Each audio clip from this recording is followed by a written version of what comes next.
Ketika hati telah mendua, part 9, hati yang telah mati.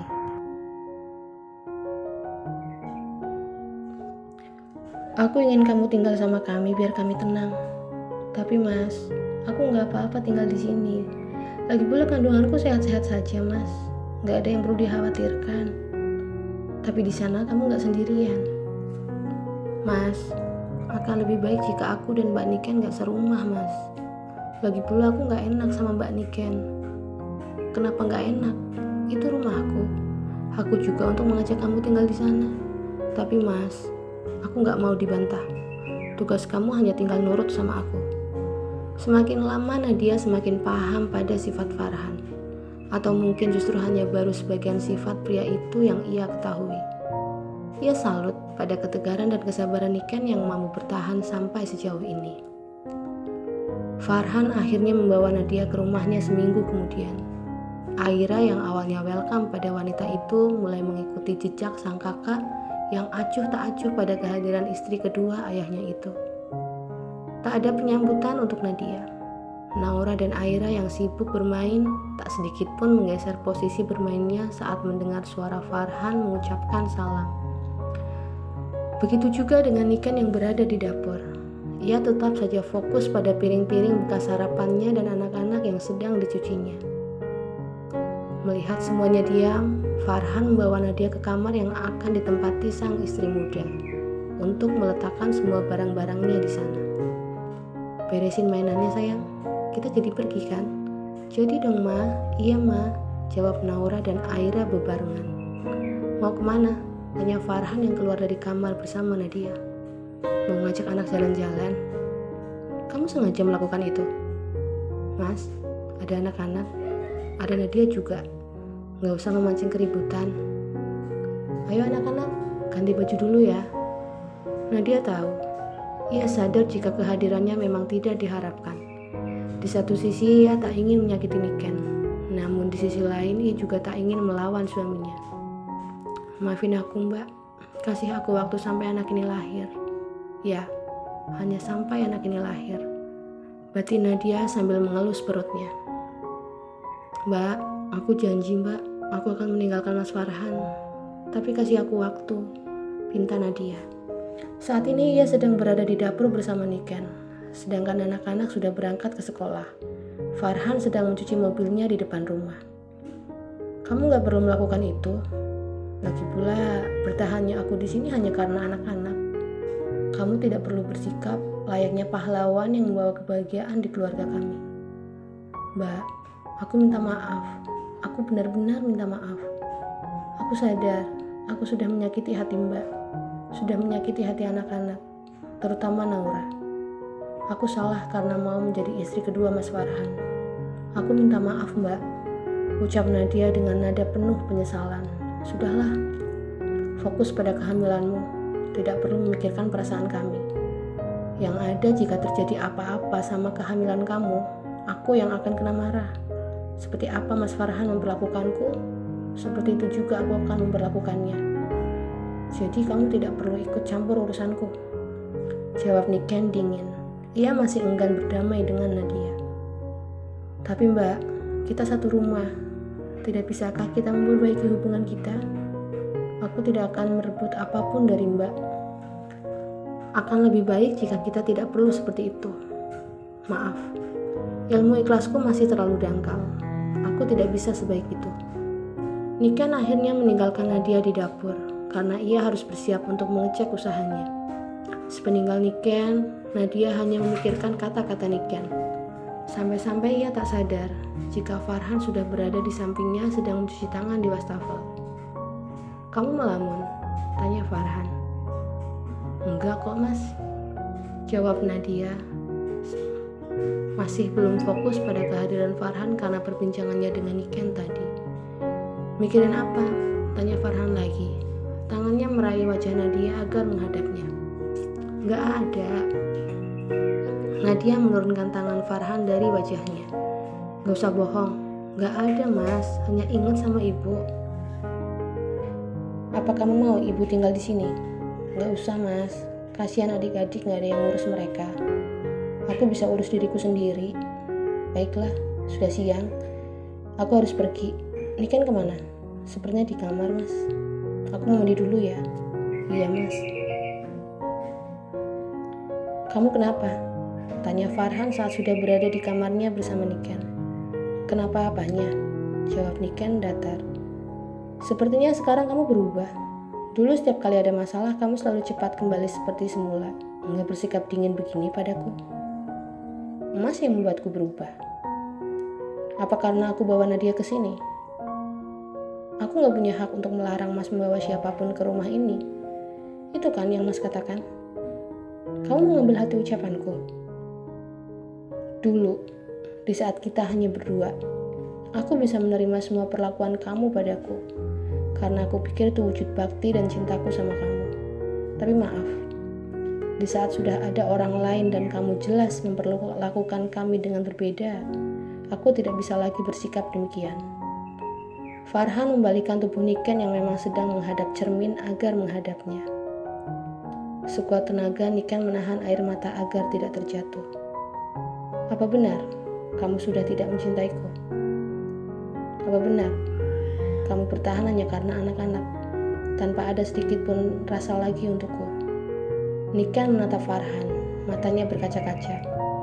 Air mata itu sudah pasti akan turun ke pipi jika ia mengedipkan mata, karena air mata itu memang sudah membendung di pelupuk matanya. Apa pentingnya perasaanku buat kamu? Semua itu tidak akan bisa merubah keadaan. Apa kamu masih belum bisa menerima Nadia? Mas, tidak usah dibahas lagi. Satu yang aku minta dari kamu, apapun keadaannya tolong perlakukan anak-anak seperti sebelum kamu menikah lagi. Jangan pikirkan perasaanku. Bukankah memang salah satu hobimu adalah menyakitiku? Kamu bicara apa?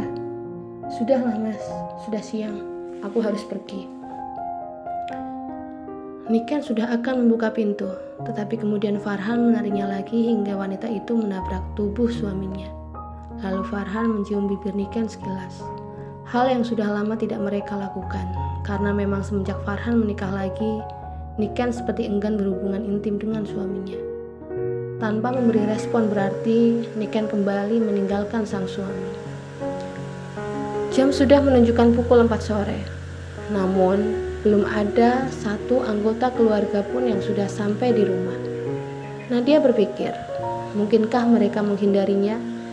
Apalagi semenjak dirinya berada di rumah itu, Aira yang awalnya ramah padanya juga telah berubah. Tak ada teman mengobrol apalagi teman bercanda untuknya. Sesekali ia ingin sekali berkunjung ke warung Farhan. Namun, Farhan melarangnya karena takut Nadia kelelahan dan berdampak buruk bagi kehamilannya. 5:30 sore, baru Niken, Naura, dan Aira sampai di rumah dengan sepeda motornya. Nadia membukakan pintu. Niken melenggang begitu saja tanpa menyapa wanita itu. Begitu juga dengan Naura. Kok Aira baru pulang? Nadia bertanya pada Aira yang berada paling belakang. Iya tante, hanya itu jawaban yang diberikan oleh bocah itu. Tidak Naura, tidak juga Aira yang mau memanggil Nadia dengan sebutan mama. Awalnya Aira mau memanggil Nadia mama, tetapi mendengar Naura hanya memanggil Nadia dengan sebutan tante, itu pun hanya sesekali membuat Aira juga ikut demikian. Hal itu tidak diketahui oleh Farhan, karena jika di depan Farhan tidak terjadi obrolan apapun di antara mereka. Usai menjawab, Aira langsung meninggalkan Nadia menuju kamarnya. Kak Naura benci ya sama Tante Nadia? Tanya Aira kepada sang kakak begitu sampai di kamar. Kamu masih terlalu kecil untuk tahu sesuatu. Sesuatu itu apa? Dibilangin masih terlalu kecil, nanti kalau kamu udah segede kakak, kamu pasti akan tahu. Tapi itu masih lama kak, Aira merajuk. Ya udah, gak usah dipikirin. Yang penting itu kita belajar dengan rajin, sesuai pesan mama ke kita. Orang dewasa mah gitu, sok misterius. Bukannya misterius, dijelasin juga kamu belum tentu mudeng. Mandi dulu sana, kayak kakak udah mandi aja. Ya udah, ayo mandi bareng. Ayo kak. Mereka makan malam bersama di meja makan. Nadia memasak hari ini. Namun, Niken lebih memilih makan menggunakan lauk yang dibawanya dari warungnya tadi. Begitu juga dengan Naura dan Aira. Apalagi lauk yang dipilih Naura dan Aira adalah lauk favorit mereka. Nadia tak berani menawarkan lauk yang dimasaknya. Akhirnya hanya Nadia sendiri yang makan dengan lauk itu. Usai makan malam, Niken membereskan bekas makannya dan anak-anak, kemudian mencucinya. Setelah itu ia mengajak anak-anaknya untuk belajar tanpa menyapa ataupun pamit pada Nadia. Nadia termangu sendirian, ingin rasanya ia menangis. Namun ia juga sadar ini adalah konsekuensi yang harus ia dapatkan. Niken sedang menemani Naura dan Aira belajar di kamar mereka saat Farhan pulang. Nadia sudah menyambutnya di depan pintu. Setelah Farhan sudah berada di depannya, Nadia meraih punggung tangan Farhan untuk diciumnya. "Di mana Niken dan anak-anak?" tanya Farhan. "Di kamar anak-anak." Sebisa mungkin Nadia menyembunyikan kesedihannya di depan suaminya. "Oh, aku mandi dulu ya." "Iya, Mas." Malam ini Farhan tidur di kamar Niken. Saat Farhan masuk, Niken sedang melipat sajadah dan mukenanya. "Tumben. Sejak kapan kamu sholat lagi?" tanya Farhan. "Apa aku harus meminta izinmu dulu untuk melaksanakan kewajibanku?" "Aku serius. Aku pikir selama ini kamu sudah tidak pernah sholat lagi kalau nggak aku ajak." Farhan memang selalu sholat sendiri tanpa mengajak Niken. Pria itu berpikir Niken akan sholat jika hanya diajaknya. "Mas yang tidak pernah melaksanakan kewajiban Mas." "Kata siapa? Ini aku baru saja jemaah sama Nadia." "Oh, baguslah." Niken menjawabnya dengan cuek. "Kamu kenapa sih?" "Apanya yang kenapa? Aku sudah biasa seperti ini. Kamu yang terlalu sibuk dengan urusanmu. Makanya kamu baru sadar dengan sikapku. Setelah sekarang kamu setiap hari di sini. Kemarin-kemarin kamunya di sini, pikiranmu di rumah yang satu lagi." Farhan menarik tubuh Niken hingga Niken duduk di sebelahnya, diranjang. "Ada apa?" tanya Niken. Masih juga bertanya ada apa? Dulu memang sudah menjadi kebiasaan Farhan di saat emosi ataupun marah, dia akan meluapkannya habis-habisan. Dan setelah itu dia akan kembali seperti sedia kala. Begitu juga dengan Niken. Dia akan dengan mudahnya memaafkan Farhan. Tapi sekarang keadaannya telah berbeda. "Kamu gampang marah sekarang, gak kayak dulu. Aku sudah bilang berkali-kali, ada sebab, ada akibat. Jika aku seperti ini, berarti karena aku memiliki sebab. Kamu tidak merindukan kebersamaan kita?" "Rindu? Apa itu rindu? Aku sudah tidak punya rasa apapun yang berhubungan sama Mas." "Yakin?" Farhan makin mendekatkan dirinya ke tubuh Niken. Niken menahan dada Farhan dengan telapak tangannya. "Kenapa? Aku masih suami kamu. Aku capek, Mas. Dari dulu kamu selalu seperti itu. Kenyataannya begitu. Aku capek mengurus anak-anak, mengurus warung. Dan sekarang aku harus beradu mulut sama kamu. Ya makanya kamu nurut biar gak adu mulut. Sudah aku bilang aku capek, aku ingin istirahat. Lagi pula kamu punya yang lain untuk menyalurkan hasrat kamu." Tanpa menunggu jawaban Farhan, Niken membaringkan tubuhnya, kemudian menarik selimut sampai ke dadanya. Tanpa disangka, Farhan ikut membaringkan tubuhnya di belakang Niken yang memang membelakangi Farhan.